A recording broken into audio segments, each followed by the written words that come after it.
Hello दोस्तों, आज की कहानी है गौतम बुद्ध के बारे में, जिसमें आप जानेंगे कि हमारी ज़िंदगी की असल कीमत क्या है। गौतम बुद्ध की इस महत्वपूर्ण कहानी से जानते हैं ज़िंदगी की कीमत। हम में से बहुत से लोग अपने जीवन की पहचान नहीं रखते और अपने जीवन को ऐसे ढकोसलों में उलझाए रहते हैं।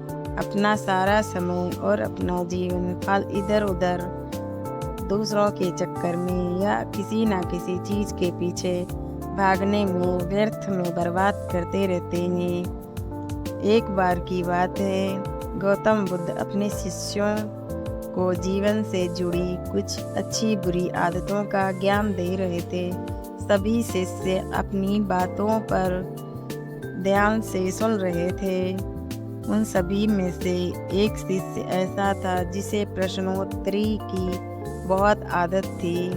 वो गौतम बुद्ध के पास गए और उनसे कहा, आप हमारे जीवन के बारे में जो कुछ भी सिखा रहे हैं उन सब का क्या फ़ायदा है, क्योंकि हम में से बहुत से बच्चों को ये भी नहीं पता कि हमारे जीवन की कीमत क्या है और ये जीवन क्या है, हमारे लिए कितना अनमोल है। सबसे पहले आप हमें ये बताएं कि इस जीवन की कीमत क्या है। अपने शिष्य की बात से आश्चर्यचकित होकर गौतम बुद्ध ने अपने कक्ष में जाकर एक चमकता हुआ पत्थर का टुकड़ा लेकर उसको दिया। वो टुकड़े को देकर अपने शिष्य से बोले, मैं इस पत्थर का सही मूल्य जानना चाहता हूँ। जब तुम इस पत्थर का सही मूल्य पता लगाओगे तो साथ ही ध्यान रखना कि सुरक्षा के में पत्थर का टुकड़ा किसी को बेकार नहीं लगे। गौतम बुद्ध की बात से आकर्षक होकर शिष्य बाजार की ओर चला गया। बाजार में सबसे पहले उसकी नज़र एक फल वाले पर पड़ी। उसने उस फल वाले को वो पत्थर दिखाया और बोला, इस पत्थर के बदले आप मुझे फल दे सकते हो। वह बोला, ये पत्थर कुछ खास तो नहीं है, लेकिन फिर भी मैं इसके बदले आपको 10 केले दे सकता हूँ। शिष्य ने उस पत्थर को लेकर आगे चला गया। फिर उसे एक सब्जी वाला मिला। शिष्य ने उस सब्जी वाले से उस पत्थर की कीमत पूछी।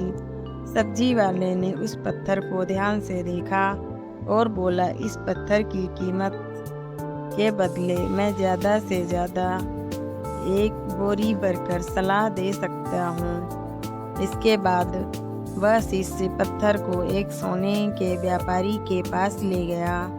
उस पत्थर के टुकड़े की चमक देखते ही उस सुनार ने उसकी कीमत 100 सोने के सिक्के बता दी।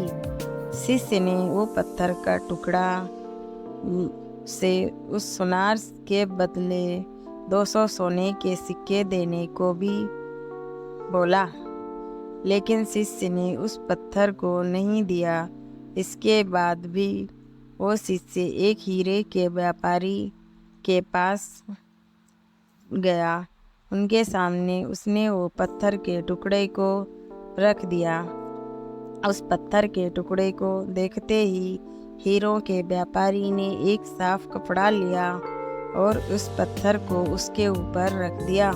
फिर उसकी मूर्ति की ओर और हाथ में उस पत्थर को कपड़े में लपेटते हुए बोला, तुम जिसे मामूली पत्थर समझकर उसकी कीमत पूछ रहे हो, असल में यह एक बेशकीमती रूबी है।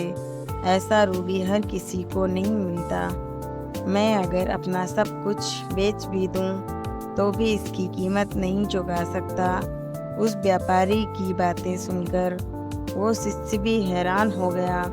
वो दौड़ा दौड़ा सीधा बुद्ध के पास आया और उनसे बोला, जो कुछ भी बाजार में हुआ वो सब बता दिया। उनकी अचरज भरी बातें सुनकर गौतम बुद्ध बोले, तुम्हारे प्रश्न का उत्तर इस रूबी की कीमत में ही छिपा है। हमारा जीवन भी एक रूबी है। रूबी की तरह ये भी बेशकीमती है, लेकिन हम इस बात को हमेशा नज़रअंदाज करते हैं और अपने जीवन का कोई मूल्य नहीं समझते। हम दूसरों को देखकर और उनके जैसे जीवन जीने की कोशिश में अपने जीवन की कीमत को कम कर देते हैं। हम ये कहते हैं कि हमारी ज़िंदगी की कीमत वही है जो हमारे दूसरे सहयोगी हैं, लेकिन ये बात हमेशा ध्यान रखते हैं कि सामने वाले अपने विवेक, बुद्धि और अपनी समझ के हिसाब से कीमत लगाते हैं। ज़िंदगी सिर्फ एक बार मिलती है, इसलिए नाम मात्र इसका विनाश नहीं होना चाहिए। अपने जीवन को अनमोल ही महत्व देते रहना चाहिए। आज के समय में लोग अपनी ज़िंदगी से बेहद कीमती प्यार, डॉक्टर और दिखावे से भरी भीड़ भाड़ बेकार बना लेते हैं। प्यार के चक्कर में लोग आत्महत्या कर लेते हैं। लालच के चक्कर में ऐसे काम करने लग जाते हैं जिससे उनकी ज़िंदगी तबाह हो जाती है।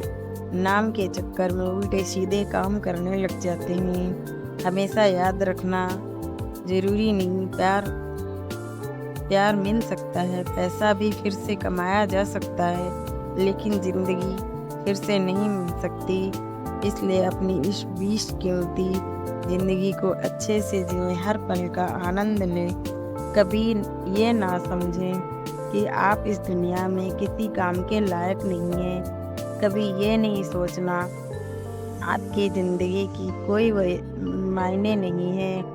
आपके होने या ना होने से कुछ खास नहीं फ़र्क पड़ेगा। जब आपको ऐसा लगने लगे, आपके मन में ये विचार आए, तो आप खुद को ये याद दिलाना है कि जीवन एक रूबी है और ये बेशकीमती है। धन्यवाद। आज की कहानी आप लोगों को कैसी लगी कमेंट में ज़रूर बताइए और वीडियो को लाइक कीजिए और चैनल पर नए हैं तो हमारे चैनल को सब्सक्राइब कीजिए। थैंक यू, धन्यवाद। मिलते हैं अगली कहानी में।